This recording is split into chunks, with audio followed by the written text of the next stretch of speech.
We're going to get started in just a few minutes. Welcome to all of you. I'm going to be playing clips of music on this feeble little Bose.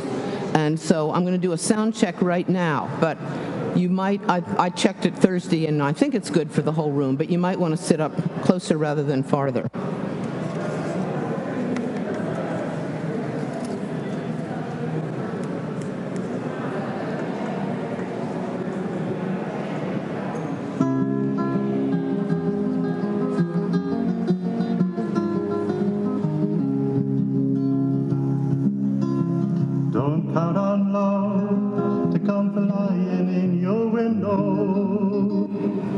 Is that too loud? Loud enough? Too loud. Okay.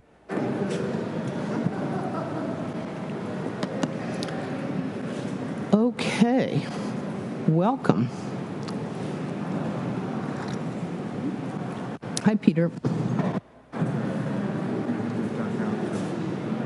I'm sorry, what? I'm going to have to duck out in about 15 minutes, but I remember the wonderful funeral and yeah.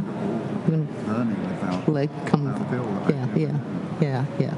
Okay, I understand. We're going to have orchestra this morning. Nice. Big bits of music. Eagles' Wings at 9, orchestra at 11:15, and Bill Flanders in between. What could be better? I'll still have a couple minutes. So you sing. What? Entertain us. Do a song and dance. Juggle. Jamal's coming in. I don't know what he's going to do. Is my voice loud enough, Jamal? Is it? Harriet says my voice isn't loud enough. Can you give me a little more?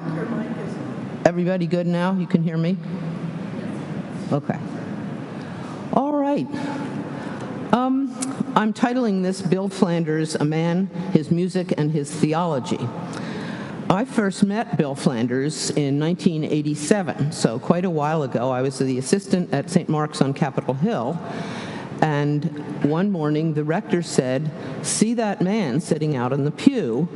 He has white hair, he's very distinguished looking, and he's an Episcopal priest. And he's been away from church for years, but he's coming back. He wants to come back, and I'm hoping we can get him to work here as adjunct clergy," because at St. Mark's in those days, they always had 3 or 4 people who were Episcopal priests but had different day jobs, who weren't on staff but would help out on Sunday mornings by reading the gospel, and if one of us was away, helping out with communion and so forth. So sure enough, Bill became one of the adjunct clergies at St. Mark's, and I got to know him well just as a colleague working on Sunday mornings. He was married at the time, and so was I. I mean, we socialized a bit, but I knew him, and his sister was one of my best friends. So I met him then, the first time, and then when I went to St. John's, Norwood, I would get Bill to come up and help out for me when I would go on vacation. He would often come and preach, and he would also come and sing some of his songs. 1 or 2 of the ones he sang at St. John's we'll hear this morning. And he was considered a great treat, and people there said, "Oh, he looks just like Paul Newman." I actually first heard Bill sing solo, though. Well, I guess it was after that, but the first time I'd heard him sort of in the audience and not part of a church service is he came here to St. Columba's, to this room, with the Yale Glee Club, or Yale Alumni Chorus, and one of the songs in the concert was "He's Got the Whole World in His Hands." And I was sitting back there with a girlfriend of mine, and I didn't know he was going to have a solo part for one of the verses of "He's Got the Little Bitty Baby in His Hands." And he stepped forward out of the chorus and sang it, and I'm just like, "Oh, this sounds so wonderful." This is 2004. And I turned to my friend next to me, and she had a tear running down her cheek. And I thought, oh, she's so moved by the music. And I said, "You know, that guy," I said, "I'm actually dating him." And she said, "He has such beautiful eyebrows." So, with that introduction, you'll have to be the judge of his music and his theology on your own, because all you've heard about is eyebrows and Newman and stuff like that. But I like it that Bill has actually sung with his Yale chorus here in this church. He was interested in music since he was a little boy. He was in church choirs. He had singing lessons. He sang in high school glee club, got to be the president of his college glee club. and then over the years started the Yale Alumni Chorus, which has traveled all over the world with usually 150 Yale alum who sang and who give concerts, and he loved doing that. He is an Episcopal priest. He went to seminary, Virginia. Started out, had a job in Winchester, worked briefly at St. Mark's, ended up as the Episcopal chaplain at University of Maryland, but he more and more was drawn to really making music his career. He was a bit out of sorts with the church at this time, and that's part of his theology. He considered himself a progressive Christian, meaning that he deeply connected with Christianity, was not leaving it, but he felt that so many of the texts of the hymns we sing were about majestic gods in heaven and a lot of things that were not necessarily connected with the lives that we lead today. So he started trying to write songs that would make it easier for people to connect as Christians. And he started out doing that in the folk genre. This was the 60s. So the first one I'm going to play is actually from that period. And it's called Love is a Verb, and it's based on the wildly familiar passage, love is patient, love is kind. You know, if I speak with the tongues of men and angels, we hear it at weddings, we hear it at funerals, we hear it all the time. And it's got beautiful, lovely, poetic language. It does tend to make an abstraction out of love. It tends to idealize love and make it sound so perfect and so wonderful and something that none of us could ever achieve. And this folk hymn, Love is a Verb, talks about love being much more about what we try to do in our actions, and in part of the chorus it says love is nothing good, just something to have around, and it says sometimes loving isn't approved in all its ways, and he sort of acknowledges the humanity of love while sticking to the basic idea of that passage. So let's start with that.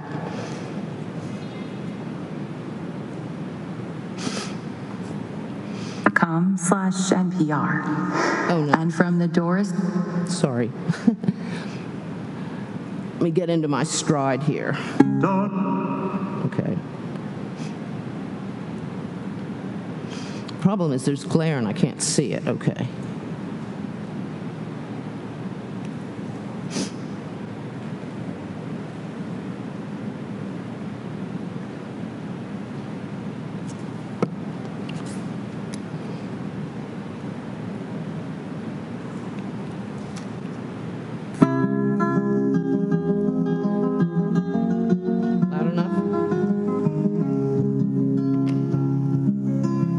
Don't count on love to come flying in your window. Don't count on love to mysteriously appear. One come along as an answer to your troubles, filling your heart with intentions most sincere. Love isn't there some possession to acquire. Love is nothing good to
of one of Bill's early folk hymns. By 2023, during the early years of our marriage, he was busy writing lots and lots of hymns. Mostly, he was still helping out at St. Mark's, and I was at St. John's, and he published in 2013 this book called Progressive Hymns, and it's about 40 hymns, and each one has some annotation, a little bit about his thinking and why he wrote the text as he wrote it. And I want to read this little piece of the introduction to give you an idea of where he's coming from in his theology and his hymnody, if you will. Over the years, I have come to know a sizable portion of Christian hymnody. Although I am often in awe of the music, I have become wary of the theological expression of so many standard hymns, where God is spoken of or addressed as an all-powerful king or super being, and Jesus is deified to the point of being worshipped and losing his humanity. Nonetheless, because out of experience I strongly believe in God, I do use the name God frequently and address God as you. And I try to keep a steady eye on Jesus as God revealing, as well as human revealing, open to ever new understanding and allegiance. If there is one word that resonates at the heart of my theology, it is spirit, capital S and small s. So that's sort of where Bill's coming from. And I'm going to talk about several of his hymns, and then he also, the two other things he did, he wrote music to well-known classic poems, kind of poems we read in high school, and I'm going to play a couple of those. And then he wrote informal songs just for his family and friends, and some of them are quite humorous, and one was decidedly bawdy. And unfortunately for you, I will not play it in church, but I'm going to tell you the title. This is the title. You can't be a baker if the bread don't rise. Okay, never to be played in church. We're going to get back now to hymns. Advent Candles is one that I know when Anne was at St. John's Norwood, we played it in Advent pretty much every year. It's unusual because with each verse, instead of a kind of a conclusive ending, there's a musical phrase that ends just sort of plaintively. And one of them ends, we fail, we fail. But I think it's poignant, and I think it's a good introduction to Advent, and we will hear that next. This is, Bill did a recording of a lot of his hymns with the congregation at St. Mark's, and because he was trying as hard as he could to get this music out into churches so that they could use it. And by printing up CDs, offering them for free, doing mailing lists. And so he wanted choir directors to know what this hymn would sound like if your congregation sang it. The problem with playing the congregational version for here is it's hard to make out the words. And so I'm just doing the ones that he made a solo recording of.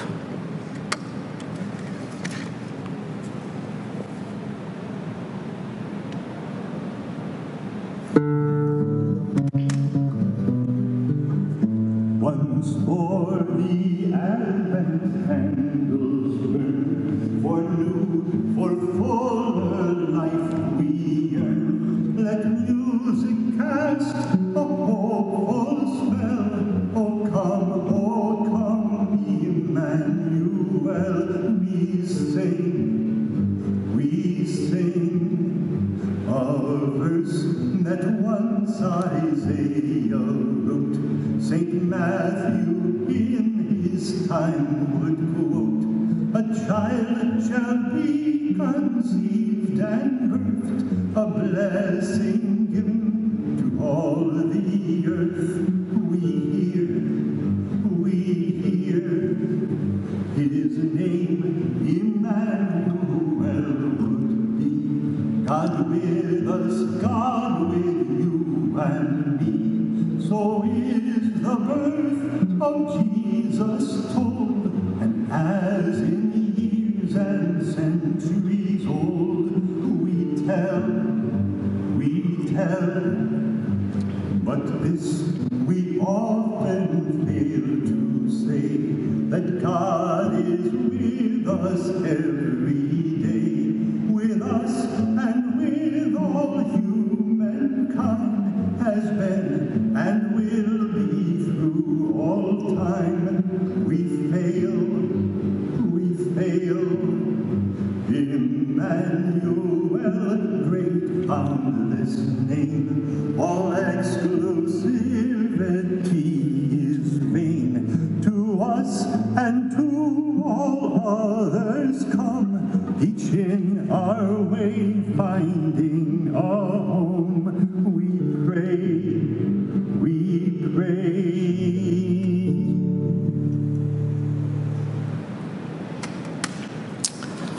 All right, continuing through the seasons of the year, it just so happens that I have a Christmas carol that Bill wrote that I'd like to play.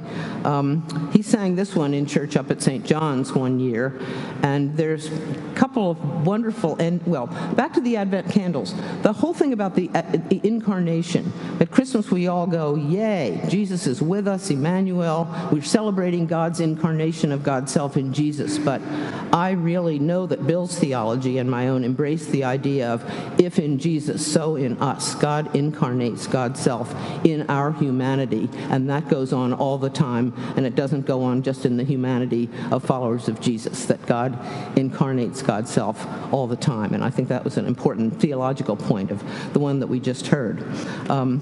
The one that I'm about to play, the unusual words in this to listen for is because usually at Christmas it's a joyful time, and this hymn includes some language about a tired year and a carol for a heretic.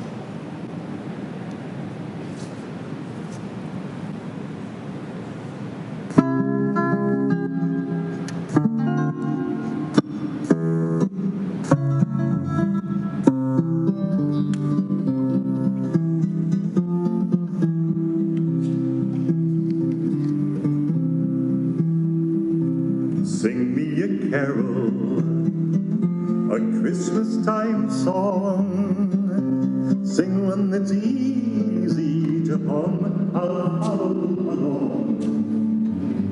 Choose your story, but angels and shepherds bring good cheer. Sing me a carol, one for a tired year. Sing me a carol, one for a tired year. Sing me a carol, some warmth in the cold. Find a new way then to tell what's always been told. But touch on the baby, sentiment plays a subtle trick. Sing me a carol, one for a heretic. Sing me a carol, one for a heretic.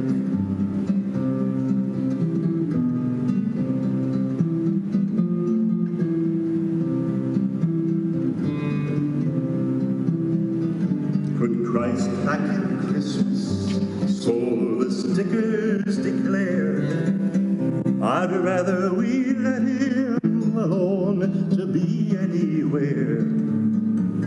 Maybe in churches, maybe anew in Palestine. Sing me a carol, one for a troubled time. Sing me a carol, one for a troubled time.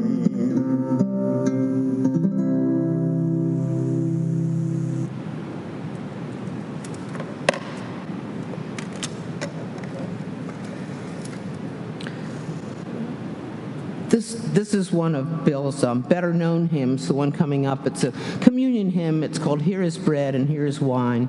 It was used a lot at St. Mark's. It was used at St. John's. It was played at Bill's funeral. once more the advent can. What I need is a sound technician here.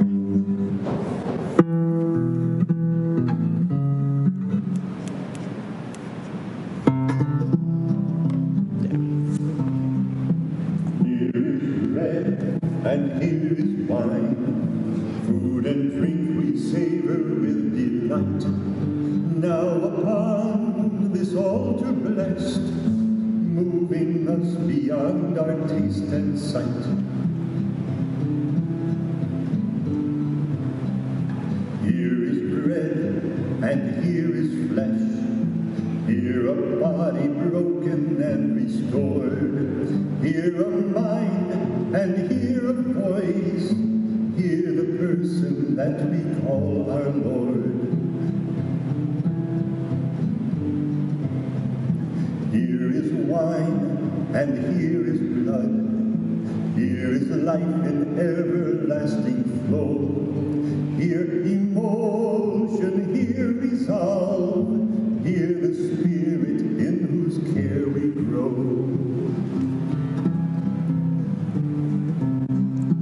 Here is food, and here is strength. Here a promise and eternal bond.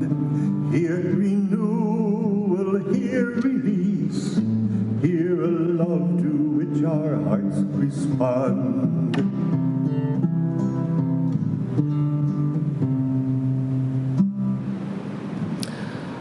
What I like about that is that he doesn't specifically refer to the bread and the wine as the body and blood of Christ, but he doesn't cancel that. But he really talks about both of those things in terms of not only flesh and blood, but also emotion and spirit and mind, the way we care for each other. It's sort of more general, and I think it would be less off-putting if someone were from another faith tradition and wanted to come and feel comfortable coming up for a communion. The next one is, let's see, I'm going to go ahead to, what's our timing? I'm going to go ahead to this one based on the Good Samaritan. He did write a number of hymns that were based on a biblical story, and we all know the story of the Good Samaritan and the underlying question, which is, who is our neighbor? So let's give a listen to that.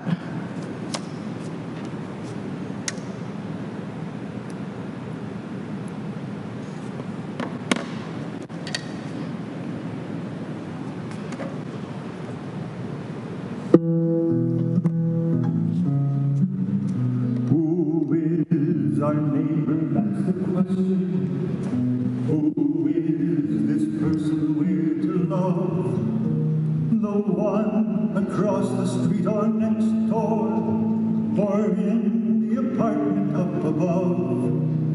Just tell us how to know our neighbor, and him or her we'll love as best we can. We won't be persons without feelings, with no regard for our fellow man. We do recall a certain story. A man's been mugged and badly hurt. He's in a ditch where others see him, but leave him there lying in the dirt. Then comes a foreigner who helps him, someone who has no business being here, yet will not leave the man uncared for. But who's our neighbor? It's still not clear.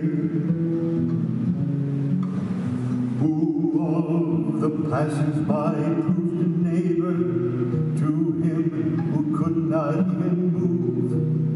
Now that's a question we can answer. The one who did care for him with love. Then anyone might be our neighbor if we would only take the time to heed with understanding and compassion their circumstances from that their need.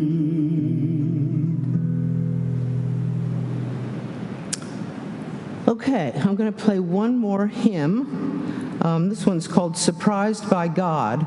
And again, it gets at that thing I think we all notice, is that we come to church because we want to experience God, we want to feel close to God, and sometimes it happens and sometimes it doesn't.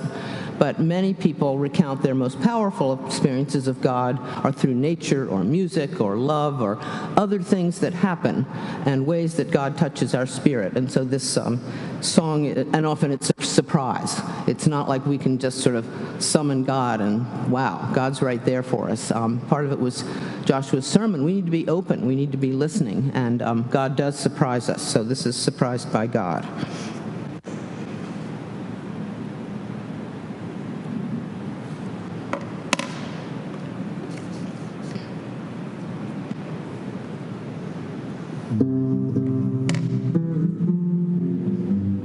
Sometimes it's the people, persons we have measured, from whom we expect just so much and nothing more.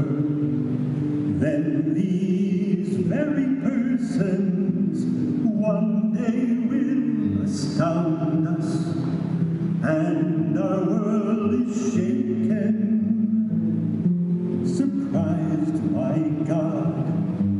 Sometimes it's through nature, which we take for granted, only to be stopped as we feel its awesome force. Beauty beyond telling, power often deadly, and our wonders awakened, surprised by God.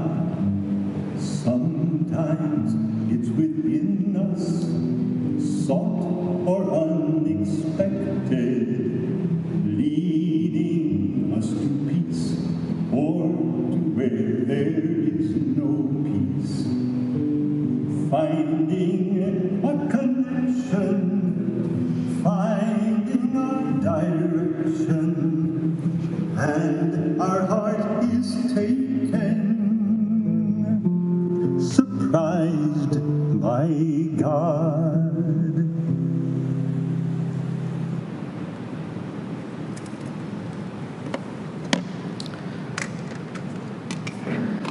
I said that besides hymns, Bill wrote a number of, he set music to a number of more or less well-known songs, and I've picked 3 of those that I'd like you to hear, and one of them is a religious, it's a poem by E.E. Cummings, and we also did record this at Bill's funeral service.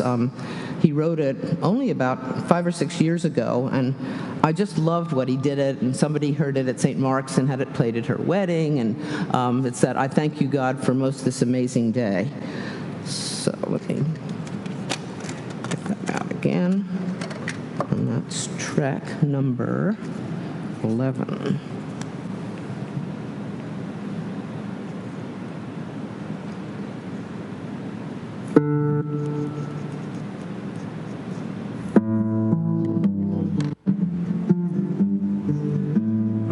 Thank you, God, for most this Amazing day.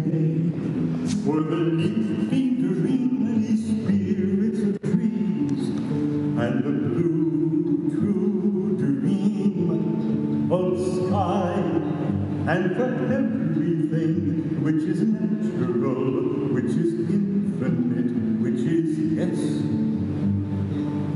I who have died am alive again today, and this is the sun's birthday, this is the birthday of life, and of love, and wings, and of the gay, great happening, inevitably earth.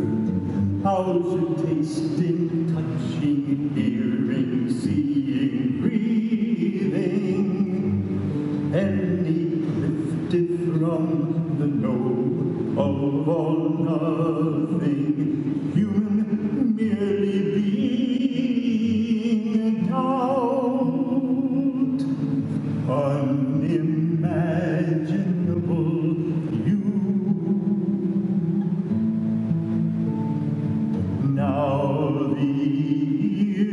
of my ears awake, and now the eyes of my eyes are open.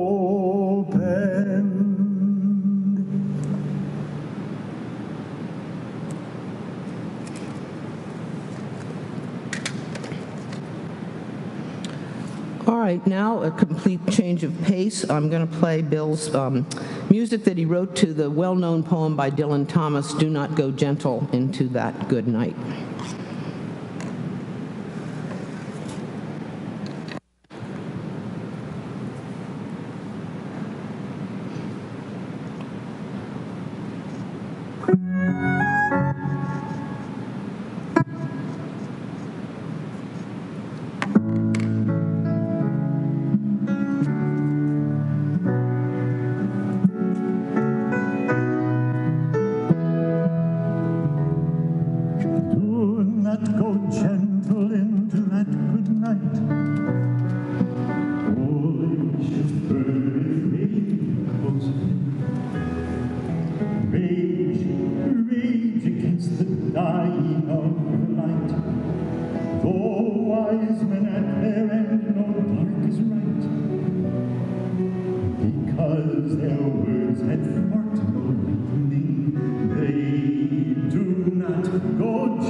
The last one of the poem set to music. Bill loved women. He loved women's beauty. He was a very romantic person, and I love this one. It's called "The Smiling Mouth." I hadn't known the poem before. It's by one Charles d'Orléans, but it's called "The Smiling Mouth," and it expresses that wonderful sort of courtier-era appreciation of a beautiful woman.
Rest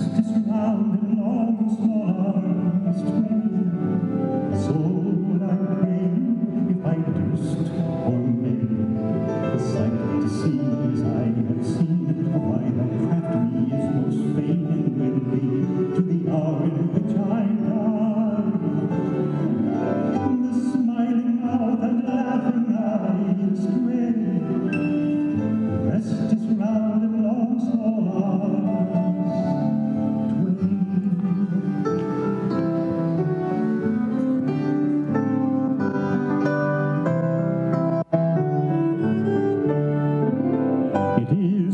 craft when ye are far away, to muse thereon in stinting of my pain. The smiling mouth and laughing eye is gray, the breast is round and long, small arms twain. So would I pray you, if I durst one day, the sight to see as I have seen, for why that craft me is most fain and will be, to the hour in which I die. The smiling mouth and the laughing eye is gray, the breast is round and long, small arms twain.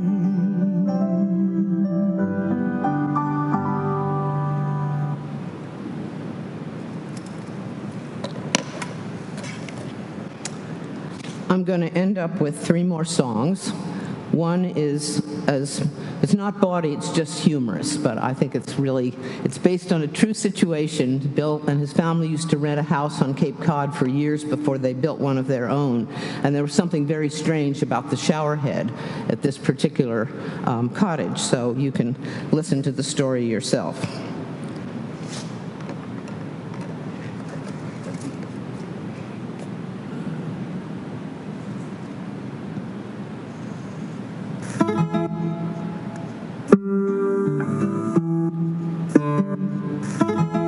Sorry.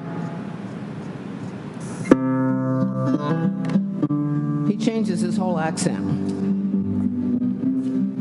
Let me sing a saga of summer. Once we rented a place at the Cape. For a dream house it sure was a bummer. The plumbing was all out of shape. Every sink was stopped up with a sand dune, and the toilets ran strictly on prayers. And a sign that was tacked in the bathroom said shower out under the stairs. Now our landlord we'd heard was peculiar, but it struck us as odd nonetheless that those stairs that the message referred to were spelled S-T-A-R-E-S. While the waters flow down to the rivers and into the sea, while the waters flow down to the ocean with me. Well, we gave the outside the once over, but we couldn't discover a stair. But we did find an old rusty shower that worked in the clear open air. Now we've never been labeled as prudish, but the lack of a stall gave us pause.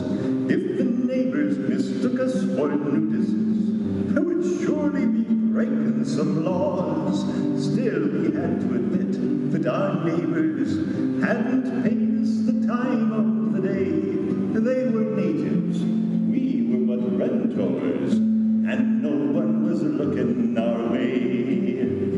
While the waters flow down to the rivers and into the sea, while the waters flow down to the ocean with me. When we took to that old open shower, we just couldn't take it enough. There'd be someone at most any hour shampooing away in the buff.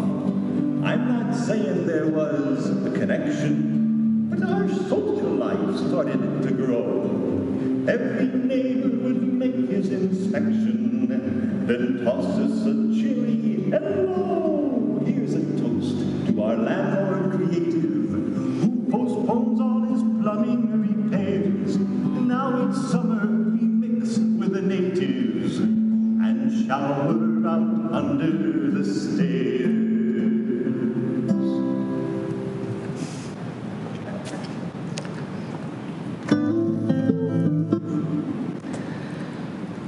How many of you remember the song that Judy Collins recorded called Suzanne? Suzanne takes you down to the river and sort of this wonderful mystical figure. Well, Bill wrote a song called Sarah's Gift, which is actually sort of his take on a similar kind of idea. So I wanted to play that for you.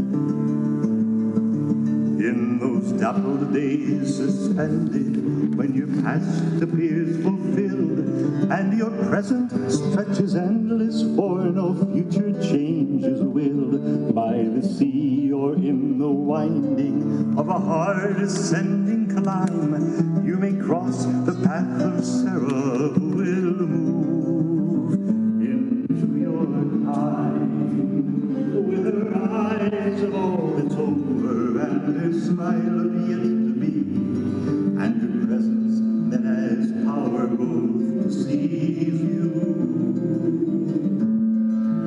and to set you free.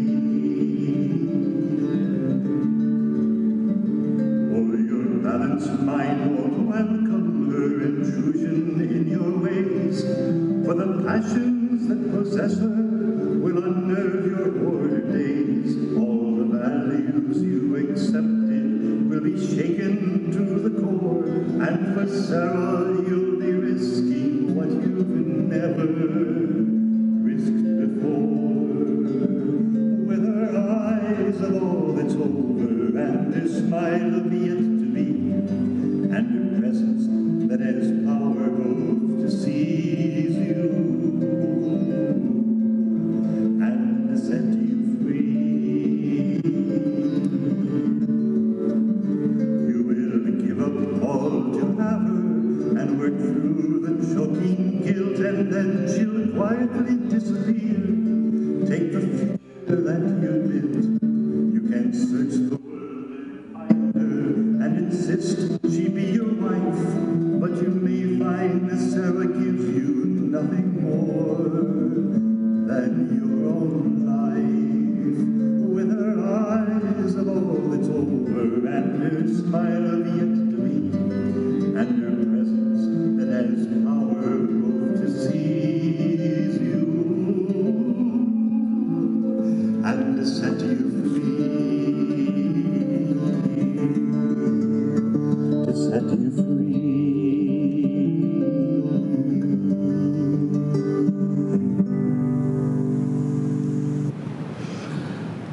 Okay, last one, and I think we'll end up just on time.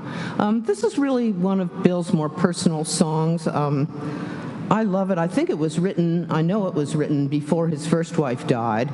And again, it's grounded in their experiences on the Cape. And he had 46 years with her, and he only had 20 years with me.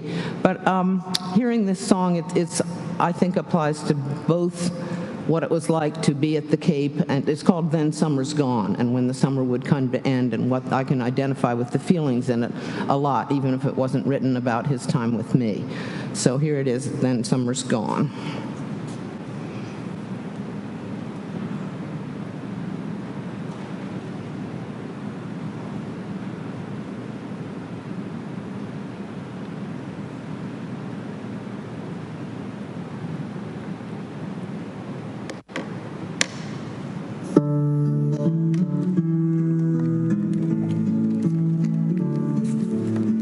Then summer's gone and sandy days have slipped away.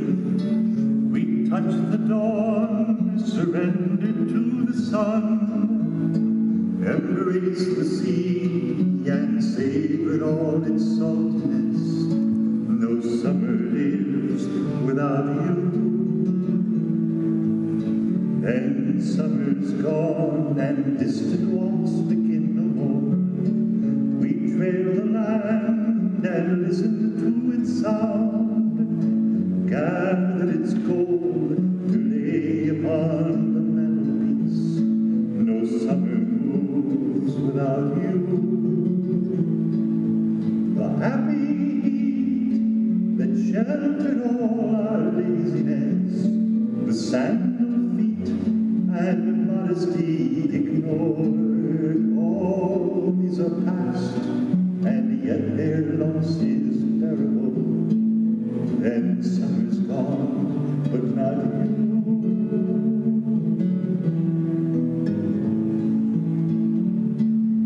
Then summer's gone, and quiet evenings take their leave. Our reading's done, and puzzles put away. Those simple games that held for hours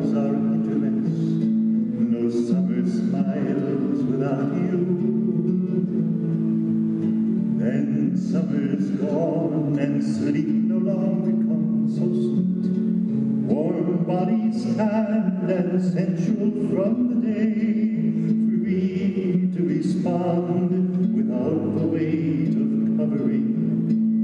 No summer loves without you. To feel the cool of the water on the sultry night, to swallow berries ripening by the road, to have it all and finally say goodbye. 10 summers gone, but not you.